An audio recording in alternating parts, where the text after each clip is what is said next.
Selamünaleyküm. Hacer'in Lezzetleri YouTube kanalıma hoş geldiniz. Sizler için muhteşem bir ekmek tarifi vereceğim. Bu tarifi izledikten sonra artık dışarıdan ekmek almayacaksınız. Çok kolay, çok da lezzetli oluyor. Kendi ekmeğinizi kendiniz yapacaksınız. Pamuk gibi yumuşacık. Ekmeğimizin hamur için 1 su bardağı su, 250 milimlik 1 paket maya, 2 yemek kaşığı şeker. Tepeleme doldurmadım. Gramajlarını yazacağım videomun alt kısmına. Karıştıralım. Mayamız aktif hale gelsin. Şekerimiz erisin. Daha fazla yapmak isterseniz miktarı artırabilirsiniz. Unumuzu boşaltalım. Tuzumuzu boşaltalım. 1 tatlı kaşığı tuz. 3,5 su bardağı un. Karıştıralım.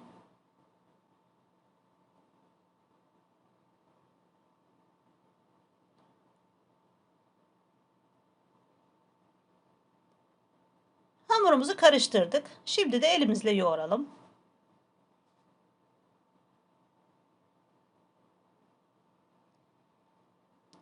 Hamurumuz sert olmasın, yumuşak olsun. Hamurumuz ne kadar yumuşak olursa ekmeklerimiz o kadar yumuşak olur. Üzerine kapatalım, 1 saat dinlendirelim. Hamurum 1 saatin sonunda çok güzel kabardı. Masamı unluyorum. Hamurumu boşaltıyorum üzerine. Görüyorsunuz hamurun kıvamını, akıcı bir kıvamı var. Hamurumuzu un serpiştirerek toparlayalım. Masada 1 dakika boyunca bu şekilde toparlayalım. Havasını alalım.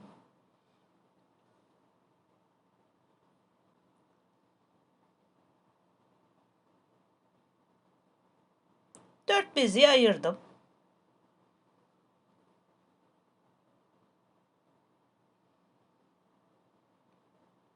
Ben bu bezelerden 3 tane ekmek çıkardım. 4 ayırdım ama 4 ayırınca biraz küçük oluyor. Çok minicik oluyor. Biraz büyük ekmek yapayım derseniz 2 tane 3 tane çıkarabilirsiniz buradan. Ben 3 tane çıkardım.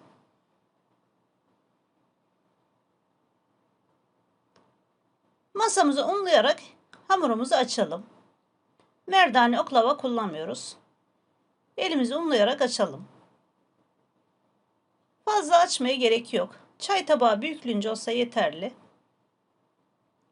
Katlayalım. Katlarken de bastırı bastırı katlayalım. Bu şekilde olursa da daha güzel olur. Uç kısmını sıkıştıralım. Açılmasın kabarırken.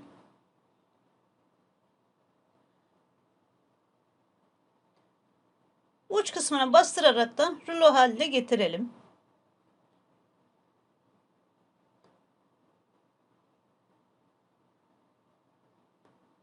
Hamura şekilleri istediğiniz gibi şekil verebilirsiniz. İsterseniz yuvarlak da yapabilirsiniz. Ben uzun ekmek şekli verdim. O şekilde çok güzel oluyor. İsterseniz yuvarlak yapabilirsiniz. Nasıl isterseniz o şekilde şekil verebilirsiniz. Hafiften katlayarak da sıkıştıralım. Parmak uçlarımızla bastıralım.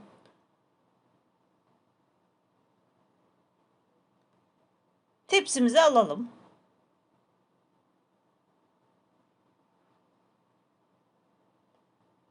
Hamurumuzu görüyorsunuz. Kabaracak, tepsi mayası gelecek, kocaman olacaklar. Üzerine kapatalım.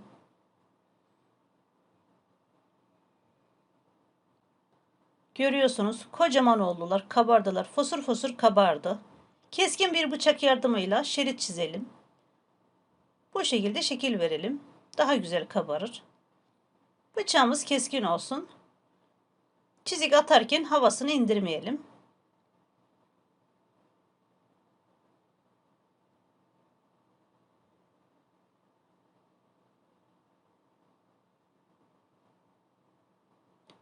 Çiziklerimiz belli olsun. Belli olmazsa güzel kabarmaz. Üzerine su sürelim. Her tarafına gelecek şekilde sürelim. Sadece altına sürmeyeceğiz. Üzerine komple sürelim. Hiç kuru yeri kalmasın.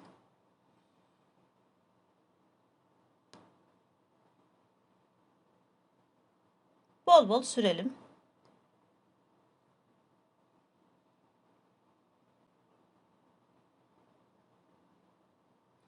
Üzerine 1 tatlı kaşığı un serpiştiriyorum. Hem güzel koku verecek hem de güzel üzerinde şekil olacak.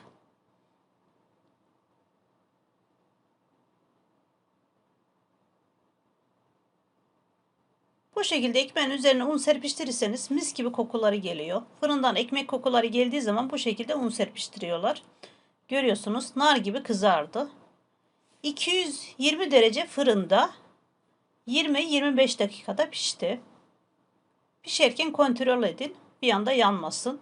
Yüksek derecede pişmesi lazım. Ekmeğin yumuşak olması için.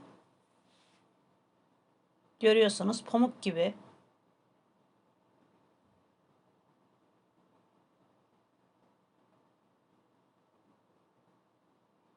Bu şekilde yapın. Soğuduktan sonra dondurucuya atın.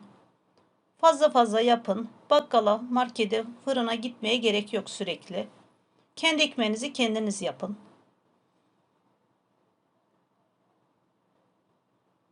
Evde, mutfağında mis gibi ekmek kokusu. Sanırsınız fırın var. Çok da güzel kabardı, pamuk gibi. Evet arkadaşlar, videomu buraya kadar izlediyseniz beğenip paylaşmayı unutmayın. Bildirim zilini açarsanız güzel tariflerimden haberdar olacaksınız. Beni izlediğiniz için çok teşekkür ediyorum. Afiyet olsun.